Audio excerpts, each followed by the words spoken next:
bem, estamos de volta para mais informações do segundo turno das eleições. E antes de chamar o próximo VT, eu já vou chamar Paulo Roberto, que está aqui comigo, para dar o seu bom dia. Bom dia ainda? É bom dia. Bom dia, Paulo. Bom dia, Tieta. Tudo tranquilo, tudo legal? Tudo. Depois de... Nesse dia das bruxas, né? É dia das bruxas, O último dia do mês, outubro finalmente acabando.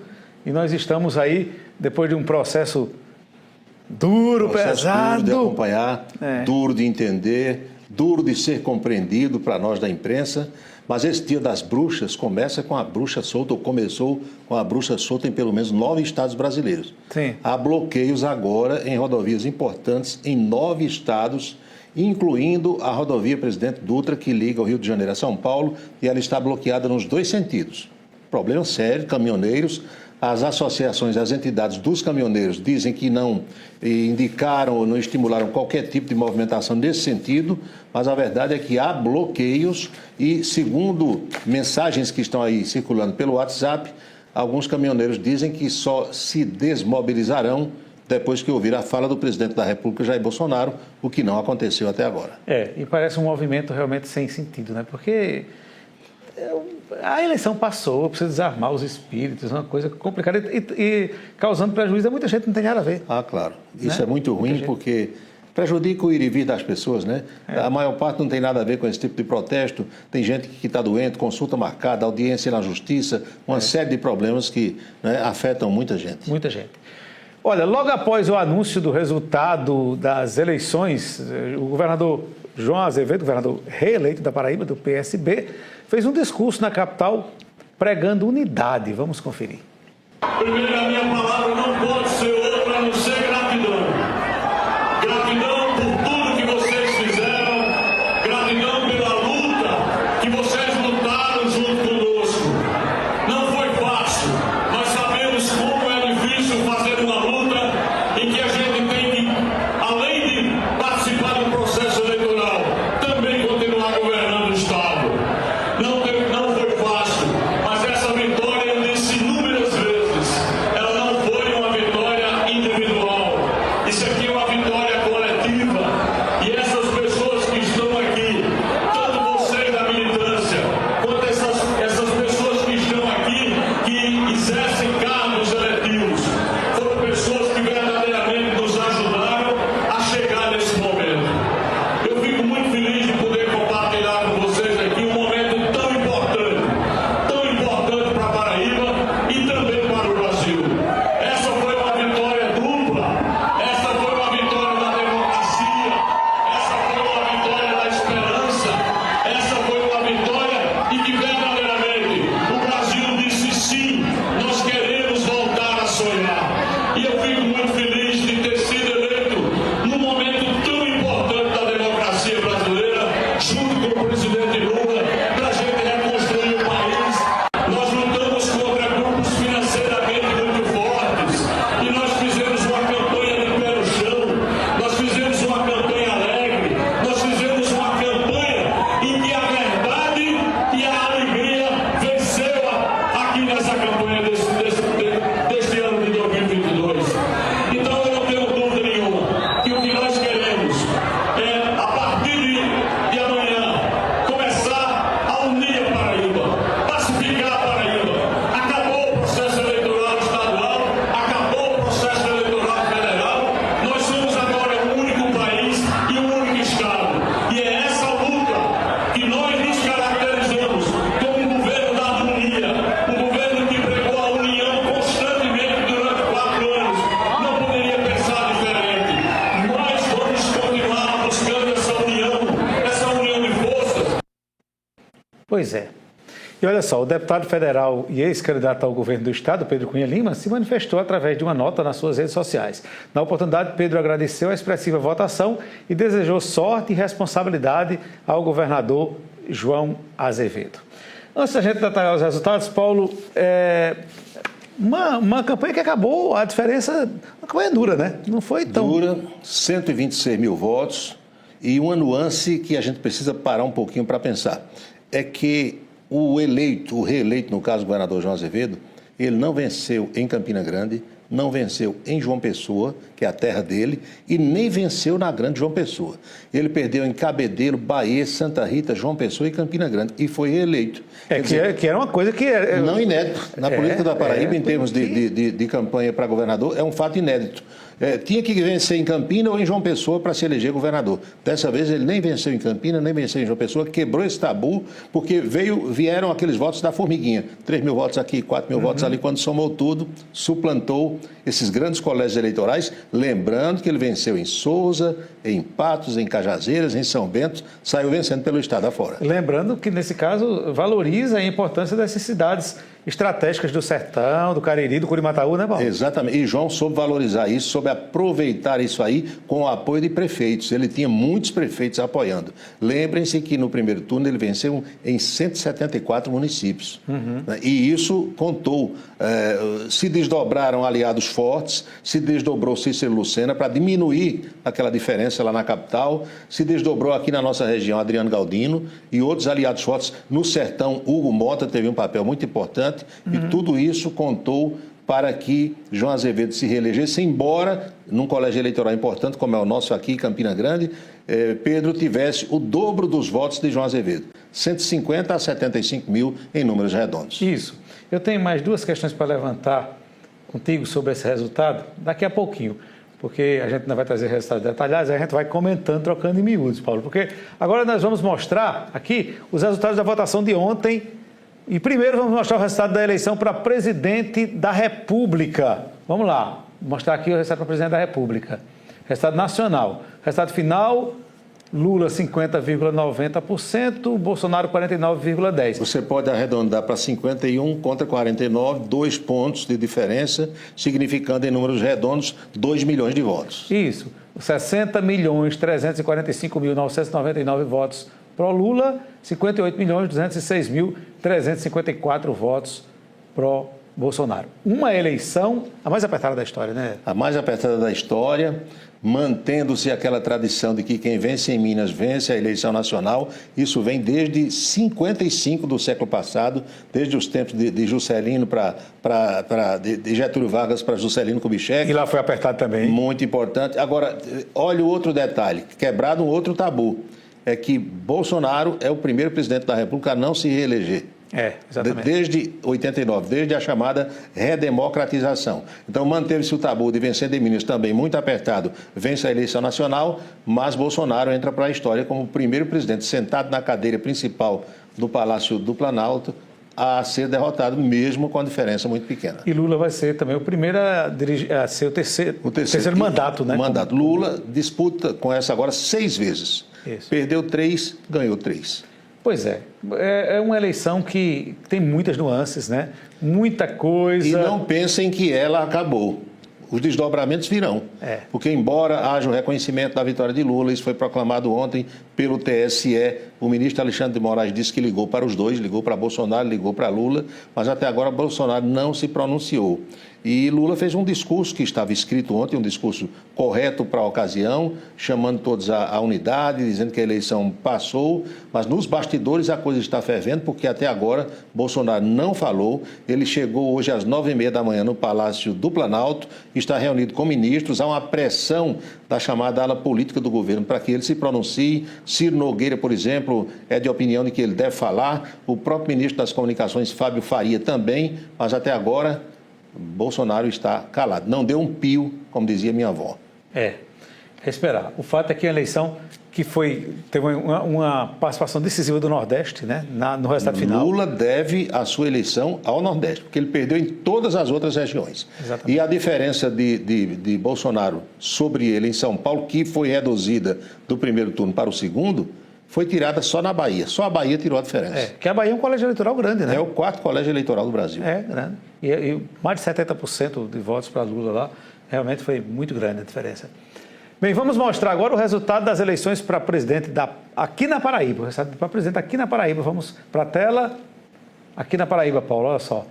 Lula obteve 66,62% dos votos contra 33,38% do presidente Bolsonaro. Lula, 1.601.953 votos. Bolsonaro, 802.502 votos. 2 por 1. Se você olhar o dobro, 800 para cá, 1.600.000 para lá. Isso estava escrito até nas previsões astrológicas de Omar Cardoso. Né? A previsão era de que desse mais ou menos isso aí. As pesquisas nesse campo aí acertaram. E ele ganhou em todos os municípios da Paraíba. Todos os municípios. Aliás, tem uma outra nuance, Anchieta. Quando você levanta isso, me vem à mente que eu passei a manhã toda vendo isso. Do primeiro para o segundo turno, Lula não suplantou Bolsonaro em nenhuma cidade onde Bolsonaro tinha vencido. Mas Bolsonaro suplantou Lula em 248 cidades paraibanas pelo Brasil. Cidades brasileiras. Uhum. É um detalhe, são detalhes que vão surgindo, proporção que a gente vai estudando os números. Exatamente. Então, esse é o resultado da eleição para presidente na Paraíba. Vamos ao resultado agora da votação para governador da Paraíba. Vamos aqui na tela. Resultado final para governador da Paraíba. João Azevedo, 52,51%, contra 47,49% de Pedro Cunha Lima. No caso, João Azevedo obteve 1.221.904 votos, Pedro Cunha Lima, 1.104.963 votos. Dá 116 mil votos em números redondos de diferença, não é? Exatamente. Uma eleição muito apertada, também muito disputada. Pedro Cunha Lima cresceu muito, torna-se um nome estadual. É isso que eu ia colocar para você comentar. Acho que Pedro, ele acabou saindo maior do que entrou dessa campanha. Muito maior. Porque Pedro, não, mas ele está no segundo mandato de deputado federal, sim. Mas tem cidade na Paraíba que nunca tinha visto Pedro Cunha Lima lhe visitar. Sabia apenas que era o filho de Cássio. Ele sai como um nome estadual, cacifado, inclusive, para 2024. Mas 2024 é a eleição municipal. E daí? Tem desdobramentos isso aí. E até porque a votação dele em Campinas fortalece, né? Aguardem carta que nós teremos novidades para esse pleito municipal de 24. Lembrando e confirmando, ratificando, Pedro sai com o nome estadual. Pois é. Por falar nisso, você falou em Campina Grande, então vamos a hora de trazer aqui na tela o resultado da votação para governador em Campina Grande. Vamos ver, porque aí a gente confirma isso que Paulo falou agora. Em Campina Grande, João obteve 32,64%, Pedro Cunha Lima 67,36%. No caso, Pedro teve em Campina Grande 154.794 votos, João Azevedo 75.009 votos. Pois é, o dobro, né? Pedro teve o dobro. Uma votação muito expressiva em Campina. E, Paulo, no caso, a gente sabe que também aqui em Campina pode ter contado até um acordo com o veneziano também, né? A gente fica sem saber, não tem como a gente dizer. Essas coisas de bastidores, elas vão surgindo à proporção que os dias vão passando, não é? Agora, a votação de Pedro foi boa, João Azevedo não fica de todo triste com a votação que teve em Campina, porque não é fácil você ser pessoense, receber os ataques que ele recebeu de Pedro dentro das regras do jogo, dos debates, das entrevistas, aquilo tudo, mas no final houve, digamos, compreensão de que nem sempre na política aquilo que é dito é verdadeiro e que essas pedras que são atiradas, muitas vezes são atiradas de lado a lado e as pancadas que um sente, o outro também sente. Pois é, uma coisa que eu estava pensando hoje, Paulo, eu vou tratar desse assunto com o Paulo. João Azevedo, até 4 anos atrás, era um técnico. Nunca tinha sido candidato a nada. A nada. Né? Foi ali tinha a grande liderança de Ricardo Coutinho, né, que o levou a Sem eleger, dúvida. Né? Ricardo me disse aqui na TV, numa determinada entrevista no Ponto a Ponto, que só liberaria, porque João Azevedo era um técnico tão preparado, tão competente na área dele, e era o secretário de Infraestrutura de Recursos Hídricos do Estado, que certa vez ele foi cogitado para ser membro de um ministério.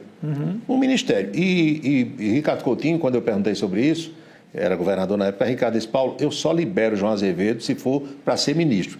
Tal a importância dele para a estrutura que Ricardo Coutinho tinha na época e o reconhecimento lá de Brasília, do governo federal. Então, o João sempre foi um sujeito preparadíssimo, discutia qualquer coisa do Estado, comandou obras, comandou construção de adutoras e tudo isso. E quando virou político, aí alguns diziam: é um neófito, não conhece nada, não sabe nada. Soube articular, e eu vou aqui fazer uma referência a uma pessoa que foi um dos cérebros dessa conquista de João Azevedo, Nonato Bandeira. Sim. Calado, na surdina, trabalhando nos bastidores, e Ronaldo Guerra também, outro importante auxiliar de João Azevedo. Pois é, e na verdade aí ele chega nessa eleição agora tudo bem, tá com a máquina na mão, governador e tudo, mas ele enfrentou os grupos fortíssimos. Ele ficou praticamente só. Se você tratar de grupos fortes, de lideranças históricas no Estado. Enfrentou né? todo mundo. Agora, João aprendeu a fazer política. Trabalhou calado, nos bastidores. Ele foi aos prefeitos, ele foi cercando, como a gente diz, pelas beiradas. E atingiu seu objetivo. Sem muito barulho, mas... Sem muito barulho, caladinho. Nos bastidores mesmo. Caladinho. Como um mineiro, né? Aqui, quando ele chegou para o debate, agora no debate do segundo turno, eu conversei com ele ali, na sala de Pedro Cunha Lima, fui lá, visitei e fui à sala de João. E quando eu cheguei, eu está animado, governador? Disse, muito animado, não podemos relaxar, mas nós sabemos o trabalho que estamos fazendo. Muito bem. Então vamos acompanhar agora o resultado da votação para governador na capital, lá em João Pessoa. Vamos ver como é que foi lá em João Pessoa. Votação João Pessoa, lá João Azevedo 41,89%, 184.047 votos, Pedro Cunha Lima 58,11%, 255.264 votos. Eu acho que a surpresa está aí, Paulo. A capital, essa votação de Pedro. Muito boa votação. Pedro recebeu apoios importantes, como por exemplo do prefeito de Cabedelo, e soube trabalhar naquela área. Aproveitou a história de João Azevedo ser um neófito na política e que, segundo ele, não prestigiava a sua própria casa. E Pedro também contou com um apoio importante nesse segundo turno, que muita gente não deu importância. O pastor Sérgio Queiroz, Sim. que esteve aqui, foi candidato ao Senado, teve uma votação expressiva e hipotecou apoio a Pedro nesse segundo turno, granjeando para o lado de Pedro a comunidade evangélica. Isso pesou e pesou bastante. É outro que saiu forte do processo todo, né, pastor Sérgio? Pois é. Então, isso. A ideia, inclusive, a proposta, o que se disseminava era que se Pedro fosse governador, Sérgio seria figura de pro no governo Pedro Cunha Lima. Isso. Pois é. O fato é que nós temos aí duas novas lideranças. O governador acho que se consolida como liderança. Se consolida. A família Ribeiro sai fortalecidíssima desse processo. Não se enganem, porque tem a senadora Daniela, tem o deputado Aguinaldo reeleito com a votação expressiva e será muito prestigiado no governo Lula, porque hoje o grande prestigiado do governo Bolsonaro, o comandante da Câmara, quem é? Arthur Lira. Não se enganem pelo conhecimento que tem, pelo trabalho que fez junto a Dilma e ao próprio Lula, se Aguinaldo chegar novamente a um cargo de ministro ou disputar a presidência da Câmara. Muitíssimo prestigiado. Sem contar que, se João Azevedo se desincompatibilizar para disputar o Senado, Lucas Ribeiro vira governador, dando mais força política ainda, mais poderio à família Ribeiro. E essa história do jogo de xadrez aqui em Campina muda, eles passam a ser a oposição em Campina, né? Sem dúvida. Paulo, a partir de agora, o grupo né? mais forte grupo de oposição, porque você não sabe a essa altura com que conceito está veneziano Vital do Rego junto ao eleitorado. Tem isso também, é uma incógnita nesse momento. E a família Ribeiro se cacifa como a grande oposição ao grupo Cunha Lima e ao prefeito Bruno. Pois é isso aí. Por falar nisso, Paulo, quem vai ser, no caso, a partir de 1º de janeiro, prefeito, né? O presidente da Câmara, na eventualidade, é quem a linha sucessória é ele. Bruno se licenciando, Bruno se desincompatibilizando, se fosse o caso, talvez não seja. Marinaldo Cardoso está ali, é ele que assume. Pois é. Até porque teve mais 2 anos renovado com a eleição do sargento Neto, que renunciou ao que não tinha nem assumido ainda, regimentalmente isso foi correto, e aí Marinaldo Cardoso fica na condição de prefeito com qualquer licença de Bruno. Pois é, informação importante, viu? Porque isso tem tudo um peso nesse jogo aí, e né? Tudo isso, todo esse emaranhado faz parte do xadrez político. É isso. Olha, a gente acompanhou, né, todo o processo de votação, de apuração ontem.